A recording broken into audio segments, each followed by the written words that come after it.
नमस्कार, मैं राम सिंह। इस विश्व महामारी कोरोना में लॉकडाउन का पालन करते हुए घर पे बैठ कर के स्वस्थ हूँ और आप सबसे भी यह आशा करता हूँ कि आप भी लॉकडाउन का पालन करते हुए आप सब लोग भी स्वस्थ होंगे। हम लोगों का विषय पूरा हो सके इसलिए शासन ने हम सब लोगों को ऑनलाइन पढ़ाने का जो आदेश दिया है उसका अक्षरशः पालन करते हुए हम आज कक्षा 10 हिंदी को पढ़ाने जा रहा हूँ। हिंदी की बोर्ड परीक्षा में 5 अंक का हिंदी साहित्य का इतिहास, उससे संबंधित रचनाएं, प्रवृत्तियों से प्रश्न पूछा जाता है। तो सबसे पहले हिंदी साहित्य का इतिहास मैं पढ़ाने जा रहा हूँ। हिंदी साहित्य के इतिहास को लिखने का सर्वप्रथम प्रयास फ्रेंच भाषा के विद्वान गार्सा द तासी ने किया। उन्होंने एक रचना फ्रेंच भाषा में हिस्toire de la littérature हिंदुस्तानी 1829 में उन्होंने लिखा। लेकिन आगे चल कर के जॉर्ज गियर्सन ने अंग्रेजी भाषा में हिंदी साहित्य के इतिहास को लिखने का प्रयास अपनी पुस्तक the modern vernacular literature of Hindustan, कौन सी रचना? The modern vernacular literature of Hindustan 1888 में लिखा। लेकिन वास्तव में हिंदी साहित्य के इतिहास को व्यवस्थित रूप में लिखने का और हिंदी भाषा में सही प्रयास आचार्य रामचंद्र शुक्ल जी ने 1929 ईस्वी में हिंदी साहित्य का इतिहास लिख कर के किया।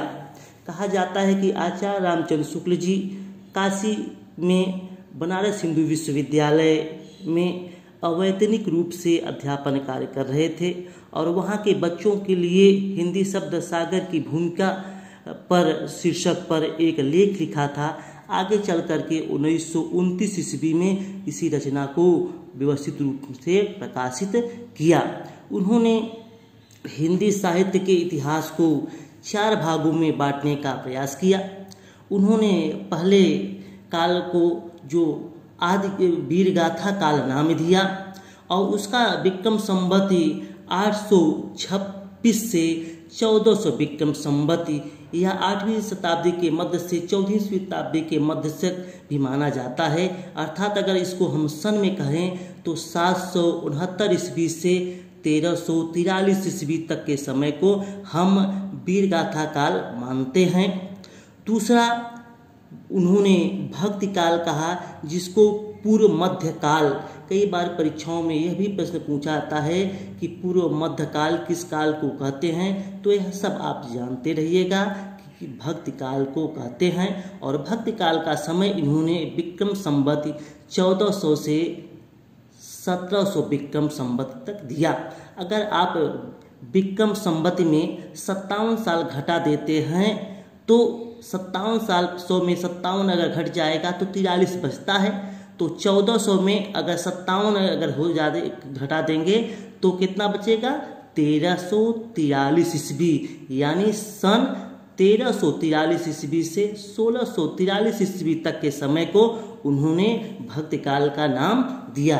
तीसरे भाग को उन्होंने जो विभाजित किया वह रीति ग्रंथों के आधार पर, क्योंकि संस्कृत के काव्य ग्रंथों के आधार पे जो हमारी हिंदी में रचनाएं लिखी गईं उसको आधार मान करके इन्होंने रीतिकाल कहा और रीतिकाल का को उन्होंने उत्तर मध्य काल भी नाम दिया। और इसका समय यानी काल विक्रम संवत 1700 से 1900 विक्रम संवत तक दिया, यानी सन 1643 ईस्वी से 1843 ईस्वी के समय को उन्होंने रीतिकाल का नाम दिया।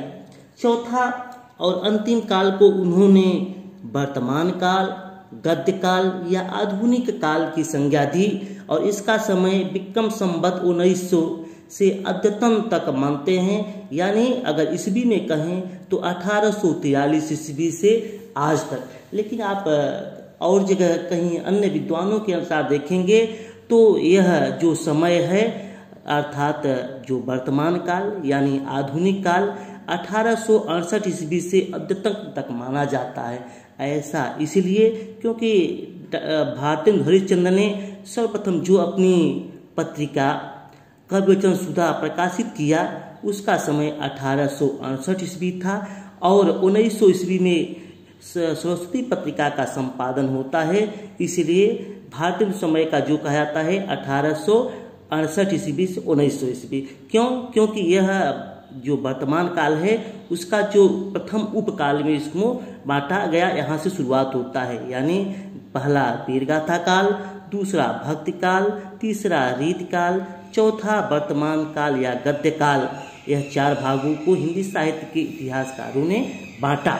लेकिन आचार्य रामचंद्र शुक्ल जी ने तो हिंदी साहित्य के इतिहास के पहले भाग का नाम वीरगाथा काल रखा, लेकिन आगे चल कर के विद्वान एक सहमत न हो सके, क्योंकि आचार्य हजारी प्रसाद द्विवेदी जी ने एक रचना हिंदी साहित्य का आदिकाल लिखा और उन्होंने कहा कि वीरगाथा काल का नाम आदिकाल रखना तर्क संगत है, क्योंकि आचार्य रामचंद्र शुक्ल जी ने जो इस काल का नाम रखा उस समय जो रचनाएं प्राप्त हुई 8 रचनाएं जो वीर परक ज़्यादा थी, उसके कारण वीर रस की अधिकता के कारण इन्होंने वीर गाथा काल रख दिया। लेकिन आगे चल करके और रचनाएं खोजी गईं, जैसे विद्यापत की कीर्तिलता कीर्तिपता का या खुसरो की पहेलिया जैसी जो रचनाएं जो वीर परक न हैं, अतः इन्होंने आदिकाल नाम रखा। लेकिन अन्य विद्वानों ने भी इनका समर्थन किया, लेकिन हर विद्वानों ने इसका नाम अपने अपने ढंग से बताया। जैसे जॉर्ज ग्रियर्सन ने वीरगाथा काल को चारण काल कहा, तो मिश्र बंधुओं ने इसको प्रारंभिक काल कहा। आचार्य रामचंद्र शुक्ल ने तो इसका वीरगाथा काल नाम रख ही दिया, और राहुल संकीर्तन जी ने तो इसको सिद्ध सामंत काल कहा। आचार्य महावीर प्रसाद द्विवेदी ने इसको बीज वपन काल, आचार्य महावीर प्रसाद द्विवेदी जी ने इसका नाम क्या रखा? बीज वपन काल। राम कुमार वर्मा जी ने भी संधि काल और चारण काल भी कहा।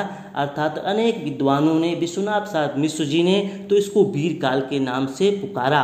तो हिंदी साहित्य का जो प्रथम काल अर्थात जो आदिकाल है, इसको हम वीर गाथा काल या आदिकाल के नाम से जानते हैं, जिसका समय 769 ईस्वी से 1343 ईस्वी तक माना जाता है। इस समय आदिकाल की जो प्रमुख प्रवृत्तियां और विशेषताएं हैं, उसमें जो वीर परक रचनाओं की ज़्यादा बहुलता होने के कारण आशयदाताओं की जो है इसमें प्रशंसा है, युद्ध का सजीव वर्णन है, ऐतिहासिक वृत्तों में कल्पना की अधिकता है, या अब कहा जाए तो इसको बढ़ा चढ़ा करके लिखा गया है। वीर रस के साथ श्रृंगार रस का भी प्रयोग किया गया है। भाषा के रूप में डिंगल भाषा का प्रयोग इसमें बहुधायत मिलता है।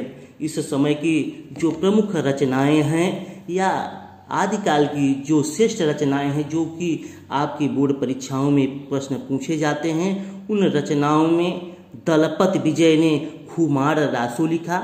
दलपत विजय ने कौन सी रचना लिखा? खुमार रासो। चंद्रवरदाई का तो बड़ा ही रचना महत्वपूर्ण है, पृथ्वीराज रासो। यह पृथ्वीराज रासो को हिंदी का प्रथम महाकाव्य भी कहा जाता है। चंद बरदाई ने इसको लिखा था। इसको आप कंठस्थ कर लीजिएगा, इन रचनाओं को आप भूलिएगा मत। और जगनिक का परमाल रासो, जिसको आलाखंड भी कहा जाता है, इसको अलहैत आज भी बड़े चाव से वीर रस की युक्त रचनाओं को इसको गाते हैं। तो यह जगनिक का जो यह परमाल रासो यानी आलाखंड, यह भी बड़ी महत्वपूर्ण रचना है, इसको भी आप कंठस्थ कर लीजिएगा। सारंगधर ने हमीर रासो लिखा। नाल सिंह ने विजयपाल रासो लिख करके रचना लिखी, और नरपति नाल ने बीसल देव रासो लिखा।